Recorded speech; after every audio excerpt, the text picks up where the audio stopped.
This video will read aloud the story Arachne, recorded by Olivia E. Coolidge.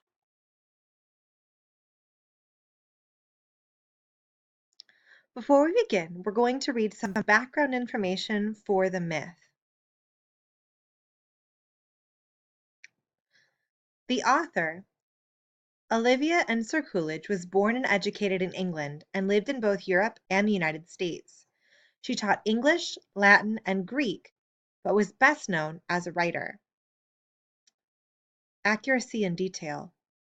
In addition to writing about subjects from classical mythology such as the Trojan War, she wrote about the colonial times in American history. Coolidge was known for the accuracy of her historical fiction and for her attention to detail. Background for the myth. Spiders. Arachne is the name of the main character in this myth. Arachnida is the name of the class of creatures that includes spiders. Spiders live almost everywhere on the planet and are useful because they eat insect pests. The smallest spiders are anapids, which are no bigger than the head of a pin. The largest are tarantulas, some of which are as large as a dinner plate.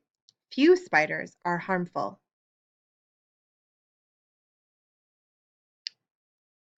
Did you know? The author Coolidge said that she enjoyed writing about legends and myths because she felt that they express ancient values that are still important in the modern world.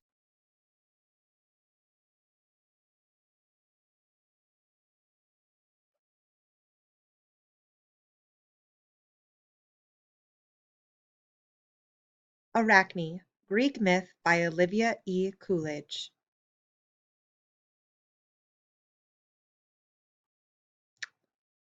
Arachne was a maiden who became famous throughout Greece, though she was neither well-born nor beautiful and came from no great city. She lived in an obscure little village, and her father was a humble dyer of wool.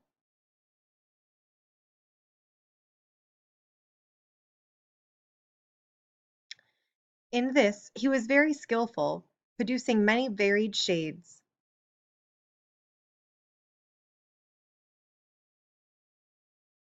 While above all, he was famous for the clear, bright scarlet, which is made from shellfish, and which was the most glorious of all the colors used in ancient Greece. Even more skillful than her father was Arachne. It was her task to spin the fleecy wool into a fine, soft thread and to weave it into cloth on the high, standing loom within the cottage. Arachne was small and pale from much working. Her eyes were light and her hair was a dusty brown, yet she was quick and graceful, and her fingers, roughened as they were, went so fast that it was hard to follow their flickering movements. So soft and even was her thread, so fine her cloth, so gorgeous her embroidery, that soon her products were known all over Greece. No one had seen the like of them before.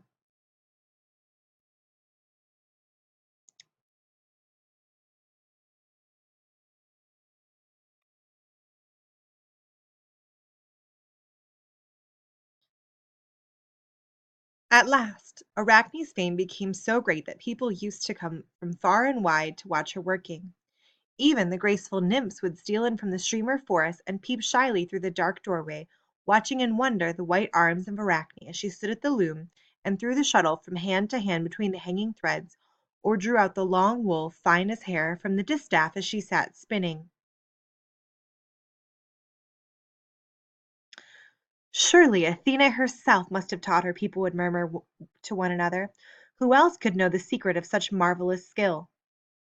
Arachne was used to being wondered at, and she was immediately proud of the skill that had brought so many to look on her. Praise was all she lived for, and it displeased her greatly that people should think anyone, even a goddess, could teach her anything.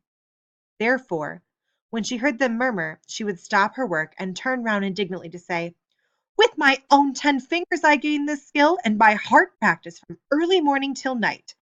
I never had time to stand looking as you people do while another maiden worked. Nor if I had, would I give Athene credit because the girl was more skillful than I."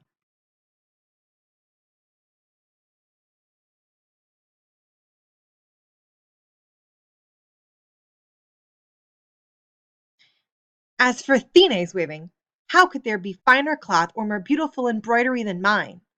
If Athene herself were to come down and compete with me, she could not do better than I. One day, when Arachne turned round with such words, an old woman answered her, a gray old woman, bent and very poor, who stood leaning on a staff and peering at Arachne amid the crowd of onlookers.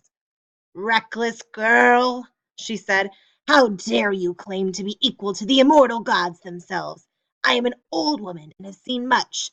Take my advice and ask for pardon of Athene for your words. Rest content with your fame of being the best spinner and weaver that mortal eyes have ever beheld." "Stupid old woman!" said Arachne indignantly. "Who gave you a right to speak in this way to me? It is easy to see that you were never good for anything in your day, or you would not come here in poverty and rags to gaze at my skill. If Athene resents my words, let her answer them herself. I have challenged her to a contest, but she, of course, will not come. It is easy for the gods to avoid matching their skill with that of men." At these words, the old woman threw down her staff and stood erect. The wondering onlookers saw her grow tall and fair and stand clad in long robes of dazzling white. They were terribly afraid, as they realized that they stood in the presence of Athene.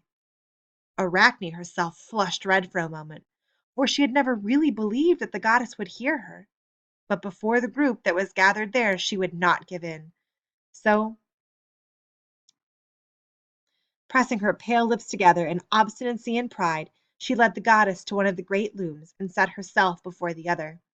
Without a word, both began to thread the long wooden strands that hang from the rollers between which the shuttle moves back and forth.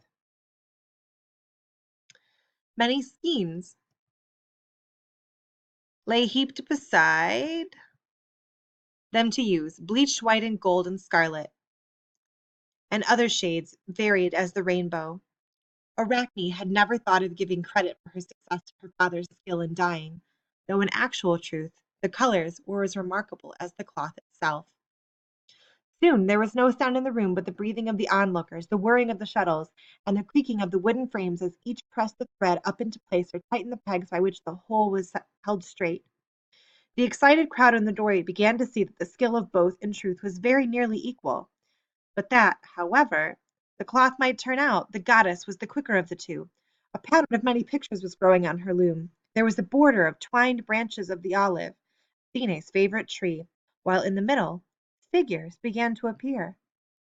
As they looked at the glowing colors, the spectators realized that Athene was weaving into her pattern a last warning to Arachne. The central figure was the goddess herself, competing with Poseidon for the possession of the city of Athens, but in the four corners were mortals who had tried to strive the gods, and pictures of the awful fate that had overtaken them. The goddess ended a little before Arachne and stood back from her marvelous work to see what the maiden was doing. Never before had Arachne been matched against anyone whose skill was equal, or even nearly equal to her own. As she stole glances from time to time at Athene and saw the goddess working swiftly, calmly, and always a little faster than herself, she became angry instead of frightened, and an evil thought came into her head. Thus, as Athene stepped back a pace to watch Arachne finishing her work, she saw that the maiden had taken for her design a pattern of scenes which showed evil or unworthy actions of the gods, how they had deceived fair maidens, resorted to trickery, and appeared on earth from time to time in the form of poor and humble people.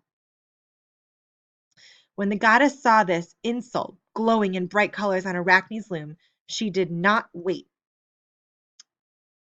while the cloth was judged, but stepped forward, her gray eyes blazing with anger, and tore Arachne's work across. Then she struck Arachne across the face. Arachne stood there a moment, struggling with anger, fear, and pride. "I will not live under this insult," she cried, and seizing a rope from the wall, she made a noose and would have hanged herself. The goddess touched the rope and touched the maiden. "Live on, wicked girl," she said. "Live on and spin, both you and your descendants. When the men look at you, they may remember that it is not wise to strive with Athene." And that at that, the body of Arachne shriveled up, and her legs grew tiny, spindly, and distorted. There, before the eyes of the spectators, hung a little, dusty brown spider on a slender thread. All spiders descend from Arachne, and as the Greeks watched them spinning their thread wonderfully fine, they remembered the contest with Athene and thought that it was not right for even the best of men to claim equality with the gods.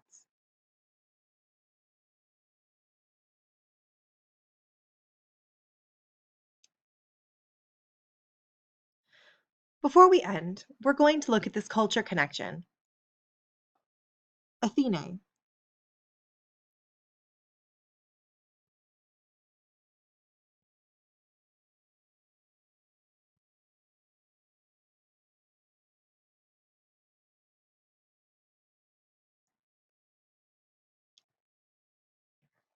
As goddess of wisdom and warfare, Athene was a key figure in Greek mythology.